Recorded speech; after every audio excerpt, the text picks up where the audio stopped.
Olá, meus amigos, Shalom Aleichem, sejam todos bem-vindos mais uma vez ao nosso devocional diário. Uma das características mais marcantes na humanidade é a preocupação com a forma como os demais nos veem. Preocupamos-nos em parecer fortes, belos, organizados, inteligentes e por aí vai.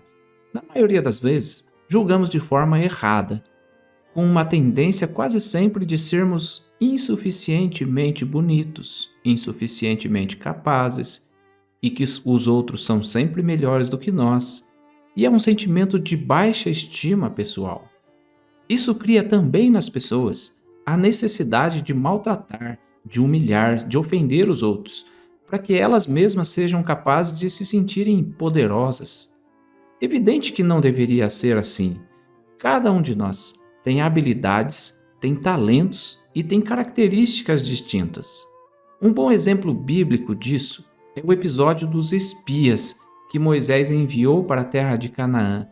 Como eles se viram diante dos povos? O texto está lá em Números capítulo 13 e nos diz que depois de 40 dias espiando a terra, eles regressaram. E vamos ver parte do que eles declararam a Moisés. O povo, porém, que habita nesta terra é poderoso, e as cidades muito grandes e fortificadas. Também vimos ali os filhos de gigantes. Não poderemos subir contra aquele povo porque é mais forte do que nós. A terra pelo meio da qual passamos a espiar é terra que devora os seus moradores, e todo o povo que vimos nela são homens de grande estatura. Também vimos ali os gigantes, e éramos aos nossos próprios olhos como gafanhotos, e assim também o éramos aos seus olhos. Por maiores que fossem os habitantes daquela terra, será que eles eram de fato todos gigantes, como foi dito? Será que todos eram grandes? Se a terra devorava os moradores, como eles disseram, como os gigantes ainda estavam vivos? Se os israelitas eram do tamanho de um gafanhoto, significa que os habitantes daquela terra eram pelo menos 20 vezes maiores do que eles. É possível você conceber a ideia de que alguém tenha 20 vezes o seu tamanho? Além disso, se eles eram espiões, como sabiam que os habitantes daqueles povos os enxergavam? Como sabiam que eles eram aos olhos dos homens como pequenos gafanhotos? Impossível, incoerente. Por que se menosprezar tanto? Mas como de fato eles eram vistos?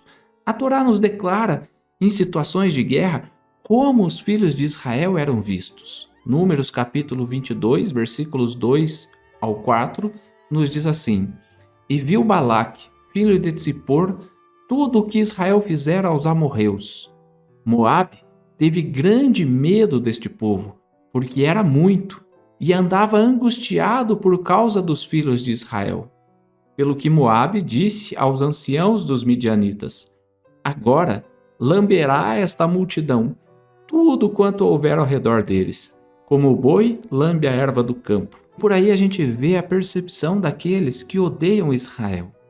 Mesmo antes, quando os filhos de Israel ainda eram escravos e saíam do Egito, olha o que a Torá declara em Êxodo capítulo 12, versículo 33. Os egípcios apertavam com o povo, apressando-se em lançá-los fora da terra, pois os egípcios diziam: todos morreremos.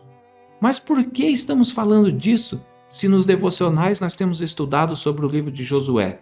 Justamente porque iremos iniciar agora o capítulo 5, e no seu primeiro verso ele diz: Sucedeu que, ouvindo todos os reis dos amorreus, que habitavam deste lado do Jordão, ao ocidente, e todos os reis dos cananeus que estavam ao pé do mar, que o Senhor tinha secado as águas do Jordão, de diante dos filhos de Israel, até que passamos, desmaiou-se-lhes o coração, e não houve mais alento neles, por causa dos filhos de Israel.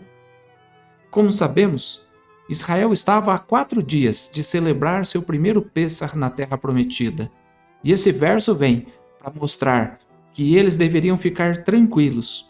Deus cuidava de tudo, para que eles pudessem celebrar a festa sem nenhum receio de serem atacados. A verdade é que até hoje, numerosas nações continuam a temer Israel, um pequeno país com cerca de 10 milhões de habitantes, população essa que é menor do que cidades como São Paulo, por exemplo. Tenhamos essa confiança em Deus e saibamos que erramos ao nos menosprezarmos. Não se sinta um gafanhoto, não se sinta inútil, não sinta autocomiseração. Você é melhor do que isso. Nossa autoestima não nos faz arrogantes, mas nos permite servirmos melhor ao Eterno, com confiança, sabendo que Ele tem cuidado de nós e que a cada dia nos esforcemos para termos mais comunhão ainda com o Criador, tendo sempre ao menos 5 minutos para Deus. Shalom.